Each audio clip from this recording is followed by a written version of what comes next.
मनोज सोनी, जिन्होंने अपने बचपन में अगरबत्ती बेचकर अपने परिवार का पालन पोषण किया और कम उम्र में विश्वविद्यालय के वाइस चांसलर बने, उन्होंने हाल ही में यूपीएससी के अध्यक्ष पद से इस्तीफा दे दिया है। यह इस्तीफा कई विवादों और सवालों के बीच आया है, जिसने भारतीय प्रशासनिक सेवा और यूपीएससी के प्रतिष्ठानों में हलचल मचा दी है। मुंबई के भुवनेश्वर में जन्मे मनोज सोनी का जीवन शुरू से ही कठिनाइयों से भरा रहा। उनके पिताजी का निधन उस समय हो गया जब वो 5वीं कक्षा में थे। इस दुखद घटना के बाद मनोज ने अपने परिवार का खर्चा चलाने के लिए अगरबत्ती बेचना शुरू किया। उन्होंने अपने शुरुआती जीवन में ही जिम्मेदारियों का बोझ उठाया और किसी तरह 11वीं तक की पढ़ाई पूरी की।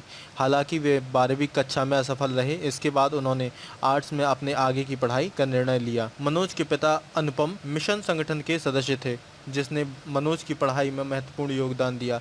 राजनीति की रुचि के चलते उन्होंने 1991 में सरदार वल्लभ भाई पटेल यूनिवर्सिटी में राजनीति विज्ञान पढ़ाना शुरू किया और इसी बीच अपनी डॉक्टरेट की पढ़ाई भी पूरी की। 2005 में मात्र 40 वर्ष की उम्र में वे बड़ौदा के एमएस विश्वविद्यालय के कुलपति बने, जिससे वे देश के सबसे युवा कुलपति थे। 2005 से 2008 तक बड़ौदा की यूनिवर्सिटी और 2009 से 2015 तक डॉक्टर बाबा साहब अम्बेडकर यूनिवर्सिटी में वाइस चांसलर के रूप में सेवा देने के बाद 2017 में मनोज सोनी यूपीएससी के मेंबर के तौर पर जुड़े। 16 मई 2023 को उन्होंने यूपीएससी के अध्यक्ष के रूप में शपथ ली, लेकिन मात्र 1 साल और 2 महीने बाद ही उन्होंने इस्तीफा दे दिया, जो उनके 6 वर्ष के कार्यकाल की अपेक्षाकृत बहुत पहले का मामला है। मनोज सोनी के इस्तीफे के पीछे के संभावित कारणों में यूपीएससी पर लगे आरोप और विवाद शामिल हैं। कांग्रेस नेता और राज्यसभा सांसद जयराम रमेश ने कहा कि मनोज को यूपीएससी से जुड़े विवादों के बीच पद से हटाया गया है और इनमें आईएएस ट्रेनी पूजा खेड़कर और आईएएस अभिषेक सिंह समेत कई विवाद शामिल हैं। हालांकि मनोज ने निजी कारणों का हवाला देते हुए इस्तीफा दे दिया है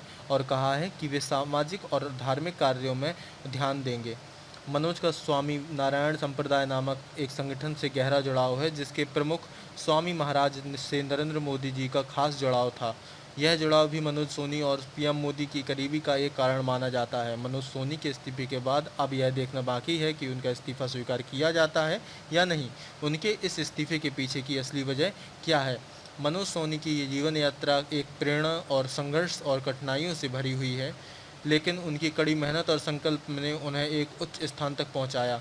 उनके इस्तीफे ने यूपीएससी और प्रशासनिक सेवा में नई चर्चाओं को जन्म दिया है और यह देखना भी महत्वपूर्ण होगा कि आने वाले समय में इसके क्या प्रभाव होंगे। पूरी खबर पर आपकी जो भी राय है, आप हमें कमेंट सेक्शन में ज़रूर बताएं। धन्यवाद।